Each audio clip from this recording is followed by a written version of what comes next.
अकेले शिक्षा मित्रों और अनुदेशकों को लेकर अक्सर तमाम तरह की खबरें निकलकर सामने आती है, जिसमें देखने को मिलता है कि अकेले शिक्षा मित्र ही विद्यालय चलाते हुए नजर आते हैं। लेकिन एक चौंकाने वाला मामला निकलकर सामने आया है। हाथरस नगर क्षेत्र के 19 परिषदीय विद्यालयों के 1200 विद्यार्थियों की पढ़ाई शिक्षा मित्रों और अनुदेशकों के सहारे रह गई है। प्रदेश के मुख्य सचिव SP गोयल के सख्त निर्देशों के बाद भी इन स्कूलों में 2-2 सहायक अध्यापकों की तैनाती अब तक नहीं हुई है। शैक्षिक सत्र 2026-27 शुरू हुए लगभग 44 दिन बीत चुके हैं, लेकिन बीते कुछ वर्षों से इन विद्यालयों के हालत जस के तस बने हुए हैं। अकेले शिक्षा मित्र इन विद्यालयों को चलाते हुए नजर आते हैं और पठन पाठन का कार्य करवाते हुए नजर आते हैं। हाथरस नगरीय क्षेत्र के करीब 17 विद्यालय ऐसे हैं जहां नियमित सहायक अध्यापकों के अभाव में शिक्षण कार्य मुख्य रूप से शिक्षा मित्रों और अनुदेशकों के भरोसे चल रहा है। सिकंदराराव के 2 नगरीय स्कूलों को अनुदेशकों के भरोसे छोड़ दिया गया है। वर्षों से स्थायी शिक्षकों की नियुक्ति न होने के कारण इन स्कूलों में पढ़ाई की गुणवत्ता प्रभावित हो रही है और इस गुणवत्ता को लगातार बनाए हुए हैं उत्तर प्रदेश के शिक्षा मित्रों और अनुदेशक। इससे भी चिंताजनक बात यह है कि जब शिक्षा मित्रों या अनुदेशकों को अन्य शासकीय कार्यों जैसे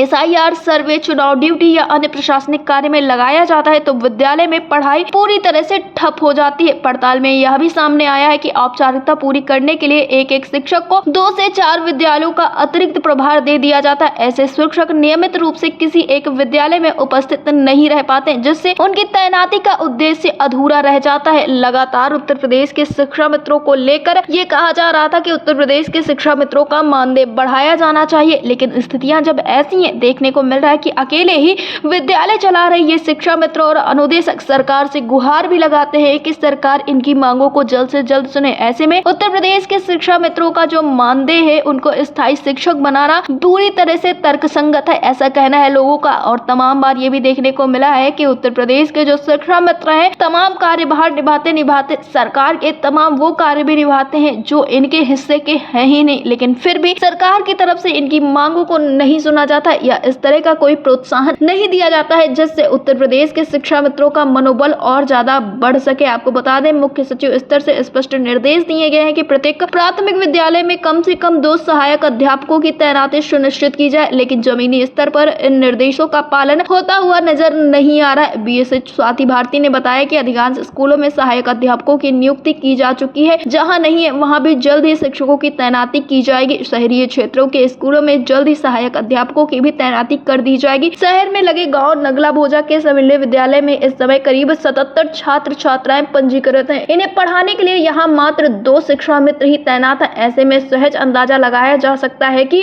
कितनी परेशानियां हो रही होंगी इन शिक्षा मित्रों को, क्योंकि इनके ऊपर अन्य कार्यभार है। इस वक्त पर देखने को मिला था कि जनगणना में भी इनकी ड्यूटी लगा दी गई थी, SIR की प्रक्रिया में भी इन शिक्षा मित्रों की ड्यूटी लगाई गई थी। तो ऐसे में जो ये 77 छात्र है उनके ऊपर सिर्फ और सिर्फ 2 शिक्षा मित्र है, तो कैसे ये शिक्षा मित्र विद्यालय पहुंचकर पठन पाठन का कार्य करा रहे होंगे और कैसे अपनी ड्यूटी को पूरा कर रहे होंगे, आप भी समझ सकते हैं। और ऐसे में जब शिक्षा मित्र अपनी मांगों को रखते हैं सरकार के सामने तो देखने को मिलता है काफी ज्यादा जद्दोजहद के साथ इन शिक्षा मित्रों की मांगों को पूरा किया जाता है। फिलहाल इस वक्त पर धरातल पर सबसे ज्यादा कार्यरत उत्तर प्रदेश के शिक्षा मित्र और अनुदेशक ही नजर आ रहे हैं। तमाम ऐसे विद्यालय हैं 100 बच्चों को अकेले 1 या 2 शिक्षा मित्र संभालते हुए नजर आ रहे हैं। तमाम गाँव ऐसे हैं जहाँ अकेले शिक्षा मित्र पूरे विद्यालय को संभाल रहे हैं और ऐसे में जो स्थायी अध्यापक है वो विद्यालय तक नहीं पहुंच पा रहे। तो आप अंदाजा लगा सकते हैं कि किस तरह से उत्तर प्रदेश के शिक्षा मित्रों का कार्यभार अब बढ़ता हुआ नजर आ रहा है। टेक्स रिपोर्ट, अटल TV।